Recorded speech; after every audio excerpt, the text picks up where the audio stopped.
And you've got a Dodgers hat on. I am. Well, I'm a Dodgers supporter. Well, okay, I'll tell you the real reason. I love baseball. Okay. Love it.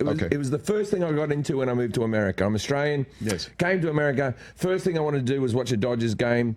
Now, the reason for that is I'm going bald, right? So welcome to the club here. It's the best sport for balding people. You can wear the hat all the time. I don't think I would have gotten into it if I kept my full head of hair. That's true. Think about it. If you're balding and you're a fan of the NBA, that's a problem. Yeah, you can't wear an NBA hat all the time. Ridiculous. Obviously, soccer or football, that's problematic because there's nothing up there either. No. Hockey and the NFL. Little weird. You're wearing a helmet walking around. Exactly. That's weird. This is far more sociable. I'm not balding. I'm just a fan. Should have thought of that a long time That's ago. why I want to move to Nashville. You can go bald in Nashville for years before anyone finds it out. You can wear a cowboy hat, and if you're not wearing a cowboy hat, you can wear a trucker's cap. Yeah. That's the town for the balding man. Nashville. Nashville, Tennessee. Nashville, Tennessee. No taxes and you lose your hair. Fantastic. Never thought of it that way. Okay, so Dodgers were the first. I love the Dodgers. The Dodgers are the first sporting team I've ever followed that's won anything. You know, so I grew up watching rugby league in Australia. I followed a team called the North Sydney Bears, who have actually just been put back in the competition now, coming out of Perth, and they've been out of the competition since 1999. So that was my childhood team, the Bears. Then I moved to England. I started supporting Fulham Football Club because I couldn't afford to go see Chelsea because Chelsea was too expensive. I couldn't get in. They didn't want my kind. Yeah. And then when I moved to LA, I couldn't afford the Lakers. Kobe Bryant was playing and all. I couldn't afford them, so I went and saw the Clippers. And so I support the Clippers. I love the Clips. Yes. We're going to win with old men. I thought we should have beaten Denver. I think we would have given OKC more of a ride than Denver did, and they took them to 7. So you're a Clipper fan because it was more economically sound. Yes, because I'm cheap.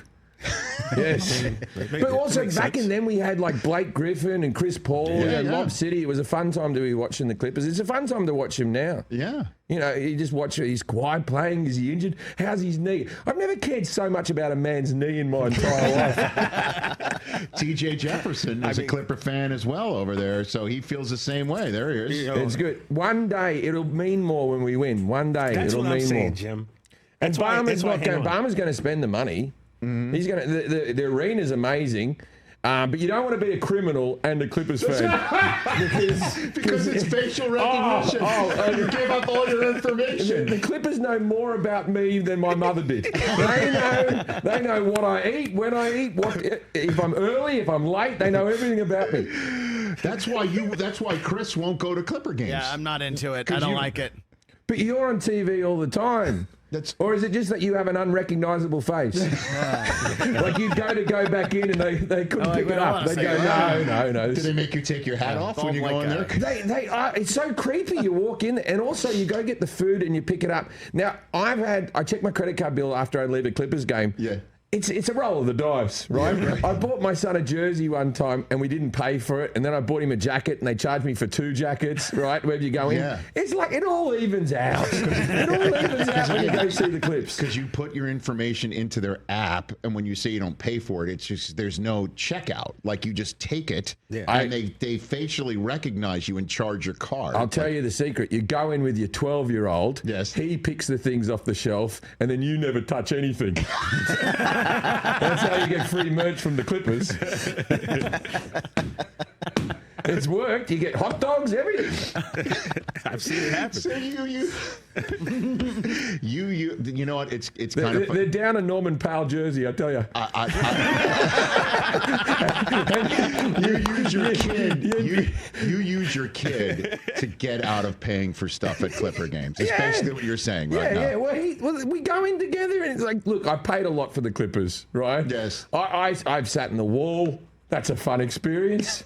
You did do that? Yeah, only the young should sit in the wall. You don't want to get vertigo in the wall. There's going to be some old person going to tumble down those stairs. You got to see it's pretty steep, right? Oh, it's going to be like the first scene in Indiana Jones, just watching a fat American roll down.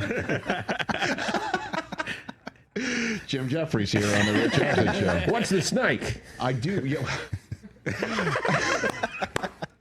Which is the name of his television show. television I know why show. you're laughing over there. But Jim, how you feel about, speaking of snakes, how you feel about all those toilets at Intuit? What's that? How about all the toilets at Intuit, though? The toilet. No, the toilets are fantastic. Speaking of snakes, was that a genital reference or snaking down a pipe to clean it out reference? Was that a plumbing? I mean, I don't know. Yeah, there's a lot of toilets. The toilets are very nice. Yeah, there's like a toilet for every man in there. It's fantastic. Oh, my God.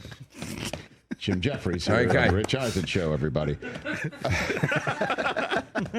I do respect using your child to get something that you want, though. Well, you're the best dad ever. You've got it written right there. No, listen, I have earned this right. Yeah.